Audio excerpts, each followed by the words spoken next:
Is this worth your money? Let's find out. This is the Dragon Chaser rubber band gun from a company called Royal Nil. It's quite hard to pronounce, not sure if I did it right, but I've never heard of it before apart from once when I assembled this little guy, and it looks pretty awesome, doesn't it? So I saw this as well and I was like, well, might as well give it a shot. So it's got 31 pieces and it doesn't actually mention anywhere what the actual company is, literally nowhere. It just says made in China, and it does show you some instructions already. And as you can see in this photo, it shows that here where the handle is, it should be brown, and this part right here should be brown as well. So in the photo it looks much better, but I don't know if that's what I'm gonna find in this box. And it's a difficulty 2, which should be very straightforward to assemble. There's also some screws to be popped in to hold everything in place, but I do wonder, will it come with a screwdriver? Because when I assemble this again, it did not come with a screwdriver, and trust me, I don't think I would pay the price for this. Not just because of the screwdriver, but because of other things as well. Anyways, we're not talking about that guy, we're talking about this guy. How much do you want to bet there's not going to be a screwdriver? But if there is, I'm going to be pretty shocked. So, let's get it opened. So let's see what's inside the box. And then, right at the end of this video, we're going to give it a good test as well. And I'm going to tell you the price, and I will give you my rating, and I would love to know your rating once it's completed. Let's slide that box out. Whew, what a terrible noise that was. So, as we can see, we've got some rubber bands, so exactly the same as my previous little wee bad boy. And yep, I cannot see a screwdriver in there, as I just mentioned. And yes, I do have screwdrivers, so that is handy. And if you don't, and you order this kit, you better get one. And we got this little guy. It looks like a T that you need to use if you're playing golf, but this is actually to help you push out all the wooden pieces. Here are instructions. As you can see, only one page, so should be very straightforward to assemble. So, as we can see the gun already, so far I can't see any brownness on the handle or the front part. Is there anything on the other side? Nope. Right, let's see. Oh, as you can see, pieces are popping out already. Another piece popped out. And yeah, I'm not seeing many brown parts as in that photo. So you can see some brown parts here, obviously at the top, but it was nicely dark brown here and on the handle, so that's not that cool.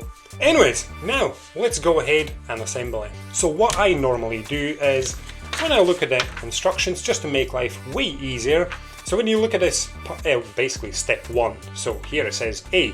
I pop out all these pieces, I'll leave them in one bunch, then I pop out all of these, pop them in one bunch, then C, pop them in one bunch again, and then I start assembling it. For me personally, that makes life much easier.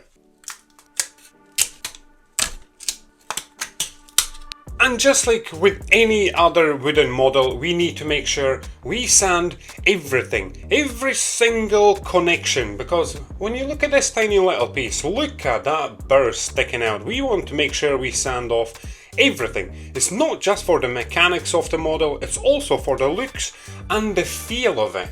And right at the bottom of the actual wooden sheets, there was a little bit of sandpaper, so this one, but that is far too thin and it's basically gonna rip any second now. So what I did was I grabbed my own sandpaper, and this will last probably for the whole kit. So let's continue.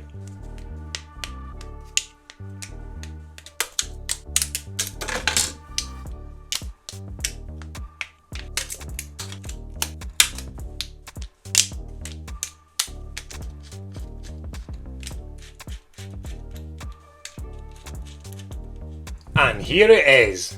The Dragon Chaser rubber band handgun has been completed.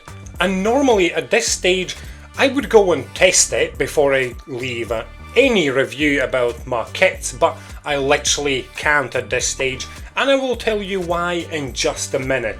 So I'm going to start with my review. So let's start with positives. This is very easy to assemble. Even if you're totally brand new to wooden models, It's super easy to assemble. The pieces pop out with absolute ease, and you do also get this tiny little, I'm going to call it a T, because it does look like a T for golfing, you know. So you get this to help you pop out the tiny little pieces, so you might as well just go and use it for your golfing. Next one would be the actual design.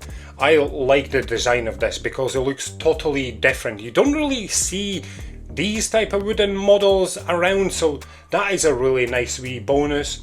So the actual pieces are also really quite sturdy. So when I started the video, when I touched the sheets and I started bending them, I was like, it could be fragile, but it's actually not. And now on the instructions, so the instructions are pretty decent. They just basically show you to put everything like this, like sheet after sheet, you know, just put everything together from right hand side to left hand side. It's very straightforward. Now onto my negatives. So the biggest one for me was the misleading advertisement. As you can see in this photo, so that shows that this part right here and this part right here, same as on the other side of course, they should be stained in a dark brown color, and it looks amazing in a photo, but as you can see here, there is literally none of it. And just to let you know, I did get in touch with them because I got this on Amazon, so I sent them a message just to ask them, like, why aren't these brown? And they said it's because of the environmentally friendly paints and stuff, so they stopped doing them. And I'm like, yes, that's fair enough, I do agree with protecting the environment, but don't mislead the buyers. My next one would be the pieces don't stay in place. And this is why I didn't want to go and test it first, because I can't even hold everything in one place. Just watch this. Lift that away. Yep. These two pieces, they do not stay together. Let's see the other side. So yeah, as you can see, it just goes on. It kind of basically slides into place. Yeah, these four pieces are far too loose. So I can glue them into place, but it's quite disappointing because there's only 31 pieces altogether, so that is nothing. You would assume all the pieces would stay in place, especially because there's not many pieces to start with. So that's not that impressive. Next one is the screws. See that? You can hear it. They are far too loose, the screws. It would be nice if they were nice and tight and flush. Look at this. I can just turn them from the back. Far too loose. You cannot screw them in any deeper because the actual bar, I'm not too sure how you call it, where you pop that screw in, it's too long. All three of them are too long, so it's all loose. Not that keen on that. Next one is you need to bring your own small screwdriver.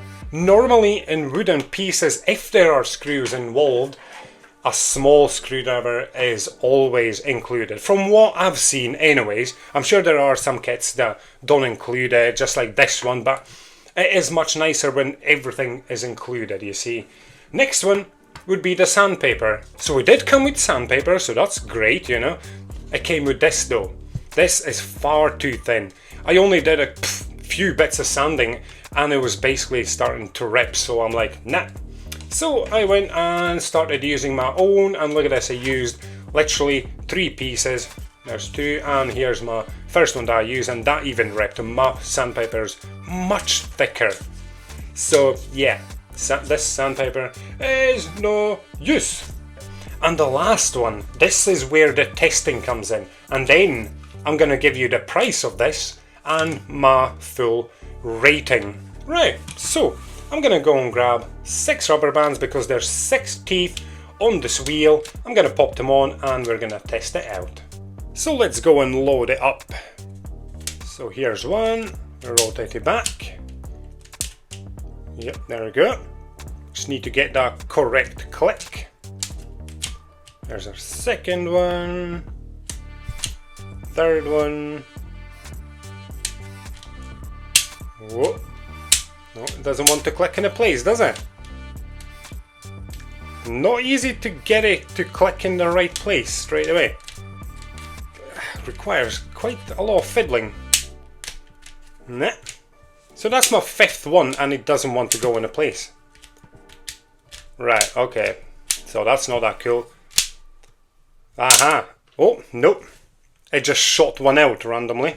So we lost one rubber band, so there's only 5 left. Okay, so that's not that great. Very fiddly to put the rubber bands on. Normally on these sort of rubber band guns, it's very straightforward to just turn the wheel, it stays in place, it doesn't keep jumping forwards like this one does, and it automatically just shot one out as well. So that's not a great start, but let's test out. Let's see the power. Okay, the power is not bad, that is pretty good, but however, there was one more negative for me left to review, and just watch this. So I'm gonna pop one rubber band on, there's another one, nope, only one left now because the other one just shot out on its own again. So I've got 2 rubber bands on this, so this is my negative, like the biggest one I would say. I would say just after misleading advertisement, to be honest. So watch this, see my finger, yeah? Just pay attention to the actual trigger. Watch how far it goes before it shoots. See that? It literally hardly moved. Not even, I wouldn't even say half a centimetre. You would expect the trigger to come at least this far, right here, close to the back. But I hardly touch it and it fires. Watch this again. See that? That's only a few millimetres. And that is a very big negative from me. And it's actually very quite hard to pop the rubber bands on it because they just randomly keep shooting sometimes. So let's see this again. I'm hardly going to move it. Just pay attention to that trigger. See that? You would expect it to go quite far back. And when I turn the wheel to try and pretend I'm shooting, this is how far it can only go. See that? That is a little bit better, to be honest, than if it stayed at least like this when I try and fire the rubber bands, it would be a bit better, and not just when I hardly push and it just fires. It's kind of like giving you a shock a little bit. So, just because of that sensitivity, because that is far too sensitive, you do not want it to shoot as soon as you basically lay your finger on the trigger. I would rate it, just you wait a second because I'm not rating it just now. There's one more thing left to do. There is the pricing. So I actually got it on 8% off on Amazon, so I got it for $17.43. Yeah, when you look at it now, it's actually quite expensive. And if it wasn't for that 8% off, it would be basically £19. So for this Dragon Chaser rubber band gun, would you pay £19 now that I assembled it and I actually tested it? That's a big no from me. Especially, again, that sensitivity, that is annoying as hell, to be honest. So my rating overall for this would be, I would go to 6, and I think that's being generous. So 6 out of 10, that's my rating. And I would love to know what you think about this. So just make sure you leave a comment down below and just let me know what you think about it. Did I give it a fair rating? And don't forget to leave a like, subscribe for more, and ring the bell for more videos like these and other assembly videos. And until next time, bye for now.